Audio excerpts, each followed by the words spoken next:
Welcome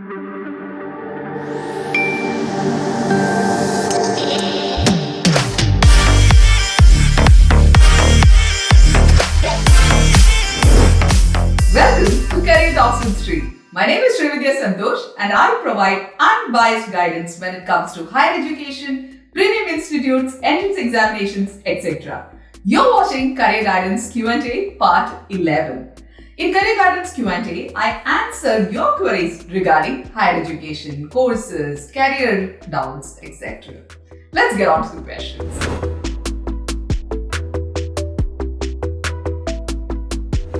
The first question is from Shivan Shinoy. Shivan is asking me about software engineering and its opportunities.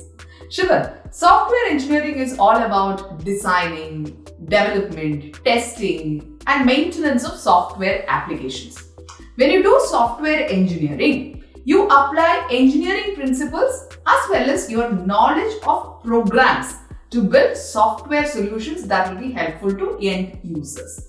That is all about software engineering. And by the way, when you take software engineering, never think that it's all about computers. So I'll be not touching anything which is related to physics or mathematics. Some people think like that. Okay, maybe you'll not be falling under this category, but still I'm telling you, even though you are taking computer engineering or software engineering or any of these courses as such, when we do an engineering course in our country, we have to learn physics and mathematics, because physics and mathematics is the basic of any engineering program.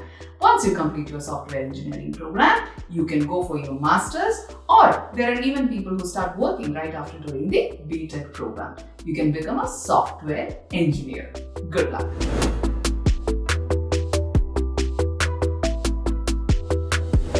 Question is from Parvati Suresh.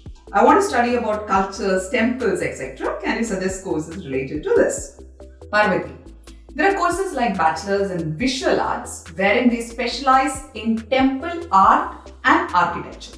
That is one option that you can think about. And after completing BARC, there are some programs wherein you specialize, like when you take up MArc, you can specialize specifically in temple art and architecture. That's another option. And if you are looking for something which is related to history, okay, or typically the culture, those sort of things, you can always go for history programs for your bachelor, and where you take masters, you can take an MA program which specializes in these sort of subjects. Archaeology is also an option which will help you to know more about temple cultures, architecture, etc. By the way, let me also remind you one thing. You won't find a lot of universities and colleges in our country which provides programs related to this. It's like only a very few colleges in our country provide this program. So you have to find the right place if you are proceeding further with this program.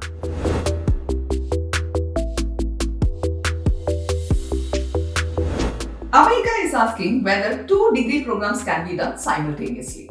Amiga, as per the latest educational policy, it was announced that you people can do 2 degree programs simultaneously, but like one has to be in the distance mode and one has to be in the regular mode.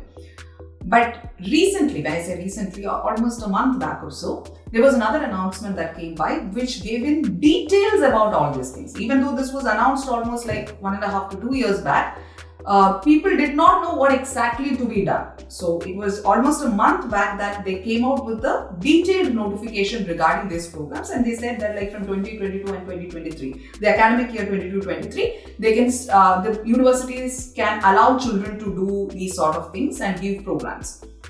Now in this notification, if you read it thoroughly, you'll understand one thing. If you are in a position to appear for 2 regular programs simultaneously without affecting the class timings, you're okay in doing so. But practically thinking, obviously, like you can't appear at 2 places at the same time, right? So that becomes almost impossible. But if an university or college allows you, okay, the time flexibility, then probably you will be able to do 2 degree programs, 2 bachelor degree programs at the same time in regular mode. Okay, but that totally depends on the university or college or whatever. Now, you can always do one program in regular mode and the other program in distance mode. because that is not going to anyhow affect your time or anything. When I say distance, you can always do it in online mode also. Okay, that's another option. And in the recent notification, they have also said, if you are doing a PG program now and you want to do one more UG program, that is also feasible.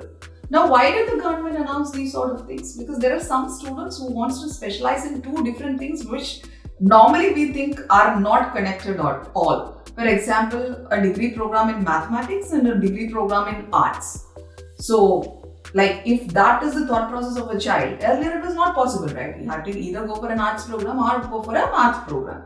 But now the child can specialize in both these things and earn degrees in both these subjects. And that is the recent notification. In the description box, I will give you a link which gives you details about the recent notifications. I would request you to go through that to get a better idea on all these things. Good luck.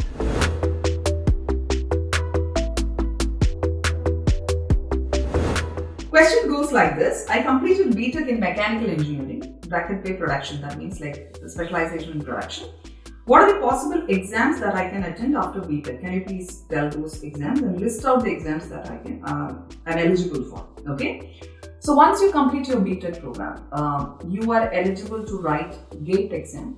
As you know, like GATE will give you the eligibility to get seats for MTech. Also, in some of the places for getting jobs, if you have a good score in GATE, you get employment also. So that is an option. You can get into PSUs and things like that. And obviously exams of BARC, that is another option. The railway exams, that is something which you can look into. And obviously the civil service examination. Any degree gives you the opportunity to write the civil service examination, right? So that's also an option. And if you're planning to get a management master degree, that is MBA, you can write examinations like CAT, NAT and all. So that is another option. So once you complete your BTech program, you have several entrance examinations like this which you can write either to get on to a higher education program, which is either MTech or MBA or anything as such, or for getting jobs. Good.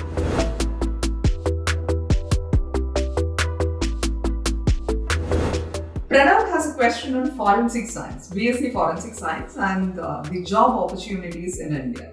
Okay. Now, BSc Forensic Science is basically a 3-year undergraduate program which helps you to apply the knowledge of science in investigation. It can be anything.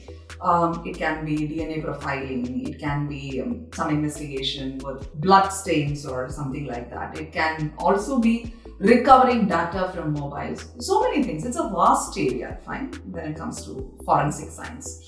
So if you ask me about the job opportunities in India, I would say it is limited. Okay.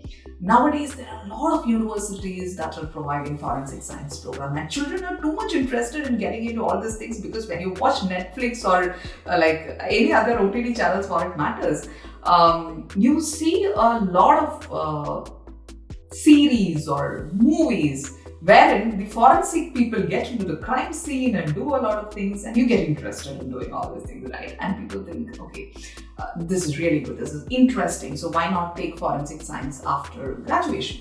But I would say, if you're looking for an opportunity in India, it is limited, very limited, okay? The forensic department of our country basically recruits people either through deputation, and some people obviously like directly on board they take, but the number of people on board are very limited. So kindly understand this factor before you take up programs like this. Now, if you're so much interested in getting into forensic science, I would suggest you to go for degree programs like chemistry. I mean, go for BSc chemistry, and then even after doing BSc chemistry, you are interested in all these things, go for a master degree in forensic science. Even then you can do an MSc in forensic science. That's possible, okay? It's not necessary that like you have to take a bachelor degree program in forensic science to get into that department or that field, okay?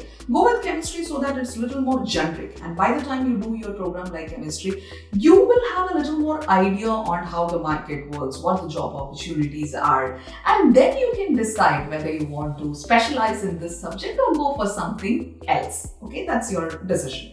Or else what you can do is, you can go for an MBBS program. There are a lot of kids who does MBBS and then they specialize in forensic. Okay, that's also another way of looking into it.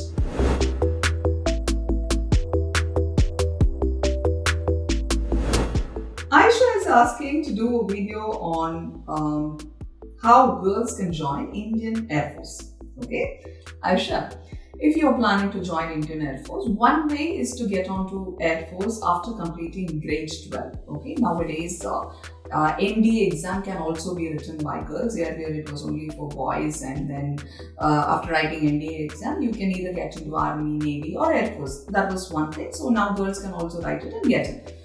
Other option is, after completing your graduation, there is something called AFCAT. They call it AFCAT. Okay, so this announcement normally comes twice in a year.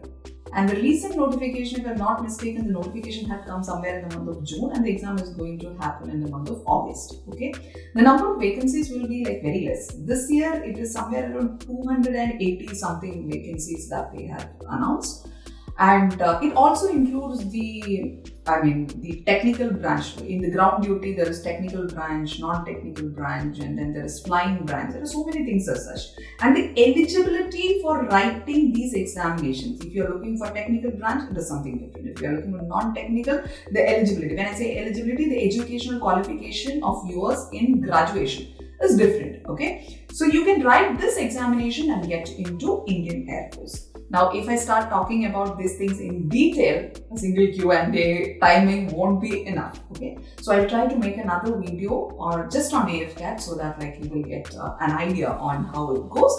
Also, in the description box, I've given a link about the detailed notification on AFCAT. Please go through it so that you can get some more idea.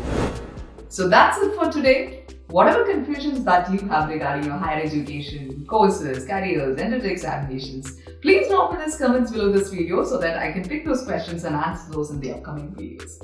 See you in the next video. Bye-bye.